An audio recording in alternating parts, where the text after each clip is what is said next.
আছো? আশা করি ভালো আছো। তো আমিও অনেক ভালো আছি। ২ দিন ধরে যা বৃষ্টি লেগেছে, সামনে বিশ্বকর্মা পুজো। এইভাবে যদি বৃষ্টি দেয় তাহলে কি করে হবে? প্যান্ডেল তোমার বলো, যাবতীয় যা জিনিস আছে, এখন ঠাকুর তৈরি হচ্ছে, তো সেইগুলো মানুষে কি করে করবে?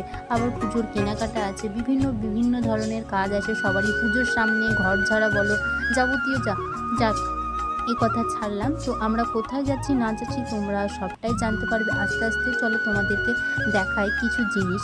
দেখো, আমরা যখন যাচ্ছি রাস্তাতে, তো অনেকে ফোনে ক্যামেরা দেখলে ভাবে যে অনেক ভাবে যে হ্যাঁ এইভাবে ক্যামেরা করছে বা কি করে। অনেকে যারা জানে না আর কি, তারা সেগুলোই আর কি বলবে। বিভিন্ন ধরনের যারা জানে না মন্তব্য করে আর কি, সেগুলো আমি কোনো কিছু কান দিই না আর কি। তো আমার সাথে একটা ঘটনা ঘটে গেছে, চলো তোমাদের সাথে শেয়ার করবো আস্তে আস্তে। তোমরা শুধু কন্টিনিউ দেখতে থাকো।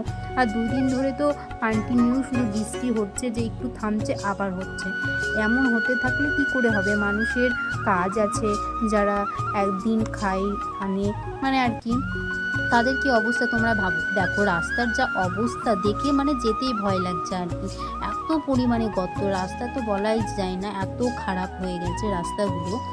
আর বৃষ্টি হয়েছে, কোথায় গর্ত কোথায় খাল গর্ত এইসব বোঝাই যাচ্ছে না, পুরো জলে ভর্তি হয়ে গেছে, কি বলবো। আর যারা সাইকেল বা টোটো বা যাচ্ছে, তো ভয় লাগবে যে গর্ত আছে কিনা, সেটা তো আমরা আর কি জানি না না। চলো দেখো, এখন আমরা যেটা দিয়ে যাচ্ছি আর কি, এখানেও মনে হচ্ছে বন্যা হয়ে গেছে, এমন ভাব হচ্ছে। তো দেখো কত জল জমে গেছে, বেশ কি বলবো, 2 দিন ধরে কন্টিনিউ বৃষ্টি হতেই যাচ্ছে। একটু যে ছাড়বো বা কিছু এইসব কোনো ব্যাপার না। দেখো ইটগুলো রাস্তায় সব খাড়া খাড়া হয়ে বেরিয়ে আছে, এমনই আর কি লাগে। আর দেখো তোমরা পাশে দিয়ে দেখতে পাচ্ছ, এটা হচ্ছে আমাদের ভাগাড়। বহরমপুরে যত নোংরা আছে, হাসপাতাল বলো বা হাইড্রেন বলো, সব নোংরা এসে এখানে ফেলা হয়। তো আমরা যাচ্ছিলাম টোটোতে, আর এই দেখো বাবা যাচ্ছে গাড়িতে। তো টোটোতে যাচ্ছি একটাই কারণ, বৃষ্টি থামছে না, গাড়িতে গেলে পুরো ভিজে যাব আর কি, এই জন্য আমরা টোটোতে করে যাচ্ছি। তো আমরা কোথায় যাচ্ছি চলো তোমাদের আস্তে আস্তে সবটাই শেয়ার করছি। আর দেখো নর্দমা, কি বলবো, ভাগাড় তো না, যেন মনে হচ্ছে পাহাড় 2 তলা 3 তলার মতো উঁচু হয়ে গেছে আর কি। বেশ কি বলবো, আর এত দুর্গন্ধ লাগছে কি বলবো, সবটা এত বাজে গন্ধ, আর যত সব নোংরা তো এখানেই ফেলা হয়। তো আশা করি তোমাদেরকে ভালো ভালো ব্লগ আসতে চলেছে।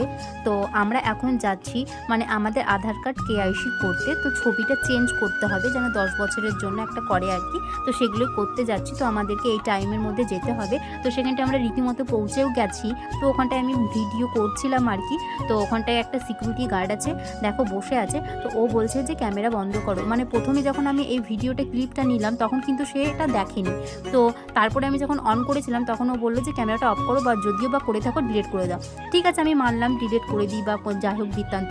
তো ওখানকার সিকিউরিটি গার্ডেরও ব্যবহার বিচ্ছিরি। তারপরে ভেতরকার যারা স্টাফগুলো ছিল না, এত বাজে ব্যবহার করে। কিছু কিছু মানুষের সাথে সবসময় খেকিয়ে কথা বলছে জোরে জোরে। যারা জানে না তারা কি বলবে না, একটু ভালো করে বলে দিলেই হয় যে এইভাবে করতে হবে আর কি।